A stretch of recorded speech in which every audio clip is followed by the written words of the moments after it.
Welcome.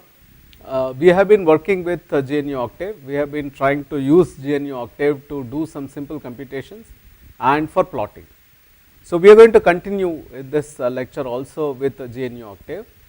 This time we are going to try and understand the solution models that we have been discussing a little bit better using GNU Octave. So, we are going to look at ideal solution, we are going to look at regular solution, we are going to look at the phase diagram construction, we are going to look at the spinodal points for the regular solution model. So, for doing all of that we are going to use GNU Octave. So, to begin with, let us start with the ideal solution. The free energy of mixing for the ideal solution was given by this expression, right. So, delta G was nothing but RT times x ln x plus 1 minus x ln 1 minus x. So, the first thing to do is to plot this expression and see how it looks. Okay. So, the R, as you know, is universal gas constant. So, it is 8.314 joule per mole per Kelvin, and you have T, which is the absolute temperature. So, you can consider some temperature, say 300 or 400 Kelvin, and suppose if I say that that is 300 Kelvin. So, then you have a number which is 8.3124 times 300 here. But the rest of it does not have any units, because remember joules per mole per Kelvin and then Kelvin multiplies. So, this is joules per mole. So, that is the free energy that you are getting, the free energy of mixing. But this, at different temperatures the quantity is not going to be different, this is going to be the same. So, this is just going to multiply this expression. Okay. So, the form of the expression is going to change, it is just going to scale with this quantity. So, sometimes it is a good idea to plot the non-dimensionalized version of the quantity. What do I mean by that? So, I take delta G, I divide by RT on both sides, because this is joules per mole and this is joules per mole. So, you have a non-dimensional quantity that will be given by x ln x plus 1 minus x ln 1 minus x. In all of numeric computations, it is always a good idea to do non-dimensionalization and deal with non-dimensional quantities. So, that is what we will do in this course also. So, let me non-dimensionalize. So, I have the free energy of mixing for ideal solution non-dimensionalized by RT, where R is the universal gas constant and T is the temperature. So, this is an expression that is valid for all these temperatures. So, if you want to know for a specific temperature, then you have to multiply by R and that temperature this expression. So, that it just gets scaled by that number and you will get the corresponding value. So, to plot this, let us go to Octave. So, what do? I first open a terminal, then I go to the directory. Remember, phase field MOOC directory. So, I am in the directory. Remember, we used two scripts yesterday, plotting sine cos and plotting sine. So, they are there in this directory. So, this is the directory in which I am going to invoke Octave.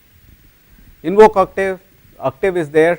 So, I am going to plot and I am going to do all the exercises today in the interactive mode. They can also be done in script mode, but it is easier for me to tell in interactive mode, because you will see what is it that I am doing and it will be easier for you to follow than if I just show a script. So, I am going to use interactive mode. So, the first thing that I am going to do, I am going to define the composition, that is x. I am going to say that x is in the range. I am not going to start with 0, because remember there is some logarithm of x, and if I put 0 there, that is going to give some not a number quantity. So, we do not want to do that. So, I will start with 0.001, right. I start from 0.001, I increase in 001, I go up to 0.999, right. So, I do not want to go to 1 either, because 1 minus x will become 0. So, logarithm of 0 will appear if I go to 1 on the second term in the ideal solution free energy expression. So, I am going to go from 0.001 to 0.999. Okay, I do not want this output to be shown on the screen. So, I enter. So, I have now defined the x. Remember yesterday we were discussing, so I want to spend a little bit of time explaining to you what this dot star, dot minus kind of expressions mean. What is it that we want to plot? We want to plot the delta G as a function of x. If you are doing it using a graph sheet, for example, how would you do? You will first put x and you will put delta G. You will take different x values like 0.01, 0.02, etc. You will go probably up to 0.99. Okay. In this case, actually we are going from 0.001, 0.002, etc. up to 0.999, right. Okay. So, if you want to plot something, so you will do this, and 0.01 you will calculate the corresponding delta G value, and 0.02 you will calculate the corresponding delta G value, and then you will go here and you will say 0.01 this is the delta G value, 0.02 this is the delta G value, and so on, and then you will draw the curve, right. So, that is how these curves are drawn, right. So, the same thing we want to do in Octave. So, now Octave has, when you say x, it actually thinks of that as this vector. So, for every value of this, then we want to evaluate delta G of x. That means delta G is going to be another vector. What is going to be the first component of delta G? That is by taking this expression x log x plus 1 minus x log of 1 minus x, right. So, we are going to put 0.001 for x here, calculate the value, and we are going to store it as the first one. When I take 0.002 put in this expression, I am going to store it as the. So, the way to tell Octave that it has to take component by component, and for every component it has to create this quantity and store it as the corresponding component for delta G, is done by this. So, x dot star logarithm of x dot plus 1 dot minus x dot star logarithm of 1 dot minus x. So, these dots that we have in front of all these operators, in front of plus, in front of minus, in front of star, basically if I just say x star y, that means multiply x with y. In that case, we are assuming that these two are scalars. But now, because this is a vector, we are saying that take each component of this vector and calculate this quantity and save this quantity, right. So, that is what we are trying to do. So, let us do that. So, this is why these dots are important. So, the dots basically represent component wise calculation. So, let us go and do this on Octave. So, how do I do that? Let me call this as delta G is equal to x dot star logarithm of x plus dot minus x into logarithm of, so I should not miss this. If I miss, like you saw yesterday, I will keep getting lots of error messages. Okay. So, let me calculate this quantity. So, that is calculated. So, each column now, as you can see, this 0.007903 was calculated by putting x value as 0.001. 0.0144272 was calculated by putting x as 0.002, and so on and so forth. So, it has calculated. So, we have got this. So, let us plot x versus delta G,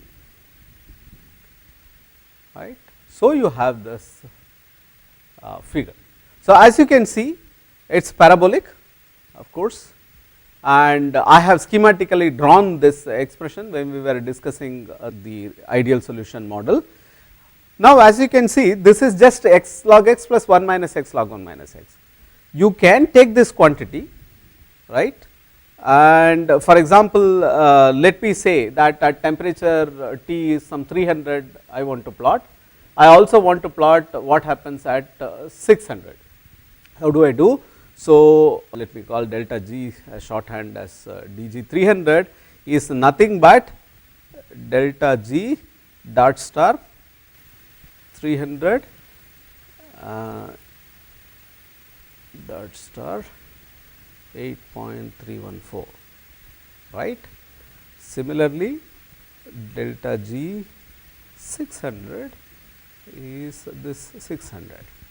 Okay. Now, you can plot both the quantities dg 300 comma x comma dg 600. Okay. So, you see the expression. So, you have one as the temperature increases, of course, the contribution from the entropy increases. So, the green one, which is the second plot, is becoming deeper, because as compared to this blue one, the temperature for this is higher. So, RT value is higher. So, it is getting scaled to higher values.